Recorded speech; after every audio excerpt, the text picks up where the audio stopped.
Bismillahirrahmanirrahim. Assalamualaikum warahmatullahi wabarakatuh. Alhamdulillah kita masih diberikan kesehatan oleh Allah dalam mengikuti kegiatan belajar mengajar kita pada pertemuan ke-6 pada mata pelajaran sejarah peminatan. Anak-anakku peserta didik kelas 12, PS1, PS2, PS3. Adapun pertemuan ke-6 kita, materi kita itu adalah peran aktif bangsa Indonesia pada masa Perang Dingin dan dampaknya terhadap politik dan ekonomi global. Nah, jadi untuk pertemuan ini kalian simak baik-baik ya. Kemudian nanti pada akhir materi ini ada evaluasi sebanyak 2 soal. Nanti saya buat di deskripsi soalnya. Oke, kita langsung saja. Tapi sebelum ke materi, kalian harus mengisi absensi terlebih dahulu ya di WA Group dan Google Classroom. Oke, sekarang kita lihat materinya.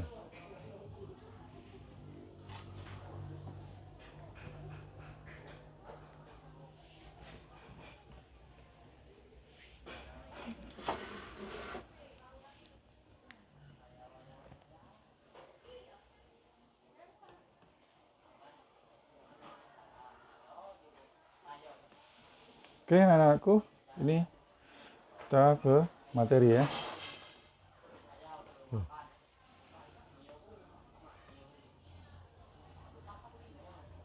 Baik. Nah, Perang Dingin pertama ini munculnya ada 2 negara adidaya ya. Nah, 2 negara adidaya ini ya, satunya itu adalah Amerika Serikat,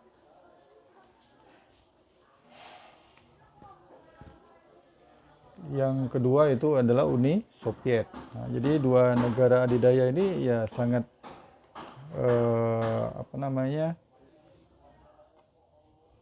berkuasa ya. Nah, suatu periode terjadinya ketegangan politik ini ya akibat dari ya dipimpin oleh 2 negara besar ya. Mereka ini tidak konflik secara langsung, namun karena perbedaan ideologi mengakibatkan 2 negara ini menjadi kurang begitu akur ya, sehingga terjadi yang namanya Perang Dingin atau perang ideologi. Nah, Perang Dingin pertama ini terjadi setelah Perang Dunia Kedua. Nah, antara blok barat dan blok timur. Nah, blok barat ini ideologinya adalah kapitalisme atau liberalisme. Blok timur ini ideologinya adalah komunis. Nah, sebab-sebab Perang Dingin ini adanya perbedaan ideologi ya. Yang pertama itu akibat dari pemilihan umum, demokratis, individualis, atau survival of the fittest. Yang keempat, paling kaya di dunia. Yang kelima, hak asasi manusia. Yang keenam, ada kebebasan pers. Nah, kemudian ideologi Uni Soviet ini yang pertama adalah tidak ada pemilihan umum, pertama itu ya. Kemudian otokratik, kediktatoran. Yang ketiga, komunis. Nah, setiap orang membantu, setiap orang everybody help everybody. Nah, basis ekonominya lemah komunis ini.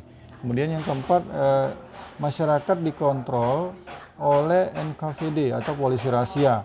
Yang keenam, yang terakhir ya, yang kedua maksudnya ya, adanya sensor total terhadap pers. Jadi pers itu tidak begitu bebas ya. Apa faktor penyebab Perang Dingin? Itu baik Uni Soviet maupun Amerika Serikat sama-sama ingin menguasai dunia. Yang kedua, Uni Soviet bertekad menyebarluaskan paham komunisme. Yang ketiga, ketidaksukaan Uni Soviet akan sistem kapitalisme. Yang keempat, Amerika Serikat takut akan pengaruh dan serangan komunis. Yang kelima, Uni Soviet takut terhadap bom atom yang dibuat oleh Amerika Serikat. Yang terakhir yaitu rasa tidak suka Truman terhadap Stalin. Nah, kemudian faktor penyebab Perang Dingin yang selanjutnya adalah aksi Uni Soviet di wilayah Jerman yang dikuasai oleh Uni Soviet. Nah, Amerika Serikat ini menolak membagi rahasia-rahasia nuklirnya. Yang ketiga, adanya ekspansi Uni Soviet sampai ke Eropa Barat. Yang keempat, Uni Soviet melanggar janjinya untuk menyelenggarakan pemilihan umum. Tuh ya. Jalannya perang dingin itu yang pertama karena ada bantuan ya, ada bantuan dari dua negara adidaya ini. Yang pertama dari Amerika Serikat yaitu Marshall Plan, itu janji bantuan ekonomi bagi setiap negara Eropa termasuk Uni Soviet yang bersedia berpartisipasi membangun kembali perekonomian Jerman. Nah, kemudian ada namanya Molotov Plan, yaitu pemberian bantuan ekonomi kepada setiap negara Blok Timur dan negara-negara satelit Uni Soviet agar negara-negara satelit Uni Soviet ini ya tetap berada di bawah pengaruh Soviet. Nah, begitu maksudnya. Nah, selanjutnya ada namanya organisasi pertahanan masing-masing setiap negara. Kalau Amerika Serikat itu namanya NATO atau Pakta Pertahanan Atlantik Utara yang didirikan tahun 1949, sedangkan Rusia sendiri atau Uni Soviet sendiri itu Pakta Warsawa, yaitu suatu aliansi berisi perjanjian bantuan timbal balik dalam Blok Timur, didirikan tahun 1955. Ini sebagai ideologi tandingan ya. Nah, jalannya perang dingin antara Eisenhower dan Khrushchev ini, yaitu kalau Eisenhower itu bertekad mengurangi sepertiga dari pengeluaran militer sambil terus berjuang dalam perang dingin secara efektif. Yang selanjutnya Khrushchev memilih untuk hidup berdampingan secara damai dengan Barat karena yakin bahwa tanpa perang pun kapitalisme akan hancur dengan sendirinya. Nah, kemudian jalannya perang dingin, terjadinya konflik Berlin ya, konflik Berlin, kemudian konflik Tiongkok. Konflik Berlin itu dibangunnya tembok Berlin ya antara Barat dan Timur. Kemudian konflik Tiongkok ini adanya tokoh komunis ya yang mengakibatkan terjadinya konflik. Akibatnya juga terjadi perang Korea. Nah, sampai sekarang Korea itu dibagi dua. Korea Utara itu dikuasai oleh komunis, Korea Selatan itu berideologikan liberalis. Kemudian adanya perbedaan teknologi ya. Selanjutnya perang dingin kedua. Ini merujuk pada periode peningkatan kembali ketegangan dan konflik antara kedua negara adidaya pada akhir awal tahun 90-an. 1980-an ya. Nah, perang dingin kedua ini pada segi politiknya, perang dingin kedua ini ditandai dengan peningkatan dukungan pemerintah di negara dunia ketiga melawan pemberontakan internal. Nah, kalau dari segi militer ini peningkatan ketegangan terlihat dari dipasangnya rudal balistik RSD-10 pionir milik Soviet yang mengarah ke Eropa Barat. Nah, NATO itu memutuskan untuk memasang rudal jelajah dan MGM-31 Pershing di Eropa yang tempatkan hanya berjarak tempuh 10 menit dari Moskow. Nah, kalau dari segi ekonomi, Moskow telah membangun sumber daya militer yang menghabiskan 25% dari produk nasional bruto dengan mengorbankan barang-barang konsumsi dan investasi di sektor sipil. Berakhirnya perang dingin, ini Mikhail Gorbachev ini pada tahun 1985 diangkat menjadi sekjen Partai Komunis dengan kondisi perekonomian Soviet yang menurun tajam. Kemudian beliau mengeluarkan kebijakan Perestroika dan Glasnost. Nah, pada tanggal 3 Desember tahun 1889 terjadi konferensi Malta ya, yang secara resmi menyatakan bahwa perang dingin sudah berakhir. Perjanjian ini antara George Walker Bush ya senior dan Mikhail Gorbachev. Dampak perang dingin, Rusia sebagai ahli waris utama Uni Soviet memotong pengeluaran militer secara drastis. Yang kedua, restrukturisasi ekonomi menyebabkan jutaan warga di seluruh Uni Soviet itu menganggur. Yang ketiga, menyisakan Amerika Serikat sebagai satu-satunya negara adidaya dunia. Yang keempat, mengeluarkan militer Amerika selama berlangsungnya perang dingin diperkirakan sekitar 8 triliun US dollar, dengan hampir 100.000 orang Amerika kehilangan nyawa itu di perang Korea dan perang Vietnam. Dampak perang dingin itu yang pertama adalah konflik baru di 9 negara, yang kedua mendorong perkembangan teknologi, yang ketiga berkembangnya demokrasi dan kesadaran terhadap hak asasi manusia. Nah, kemudian bagi Indonesia ini turunnya Soekarno dari puncak kekuasaan tahun 1966 diduga kuat dibantu oleh CIA yang tidak ingin Indonesia berafiliasi ke Uni Soviet. Nah, peran aktif bangsa Indonesia pada masa Perang Dingin dan dampaknya terhadap politik dan ekonomi global itu ada organisasi namanya Konferensi Asia Afrika. Ini ketika Ali Sastroamidjojo itu menjabat sebagai Perdana Menteri Republik Indonesia. Nah, Indonesia itu berperan sebagai penyelenggara konferensi KAA di Bandung tanggal 18 sampai 24 April tahun 1955.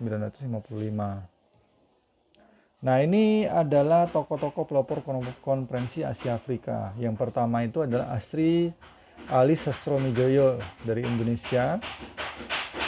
Yang kedua itu adalah Jawaharlal Nehru dari India. Yang ketiga UNU dari Burma. Yang keempat Muhammad Ali Bogra Pakistan. Yang kelima itu Sir John Kotelawala dari Sri Lanka. Nah, ini peran aktifnya itu ada juga organisasi namanya Gerakan Non-Blok. Indonesia itu menjadi satu pelopor berdirinya Gerakan Non-Blok. Ini tahun 1992 sampai 1995. KTT atau konferensi tingkat tinggi yang pertama itu tanggal 1 sampai 7 September itu di Jakarta dan Bogor. Apa hasilnya? Memfokuskan kerjasama pembangunan ekonomi dengan menghidupkan kembali dialog Selatan-Selatan. Kemudian menyelesaikan konflik regional antara Kamboja, gerakan separatis Moro di Filipina, dan sengketa di Laut Tiongkok Selatan. Kemudian juga ada organisasi OKI, Organisasi Konferensi Islam. Indonesia itu memfasilitasi upaya penyelesaian konflik antara pemerintah Filipina atau Moro National Liberation Front. Nah, itu pada tahun perjanjian damainya itu tahun 1996. Yang kedua, Indonesia telah memberikan dukungan bagi berdirinya negara Palestina yang merdeka. Yang ketiga, berkenaan dengan isu Islamofobia, pemerintah Indonesia menekankan mengenai perlunya mengajak pihak Barat dalam proses penciptaan proses dialog lintas agama dan kebudayaan. ASEAN, peran aktif ASEAN itu adalah peran Indonesia sebagai salah satu negara pemprakarsa. Indonesia juga merupakan negara yang terbesar di kawasan ini.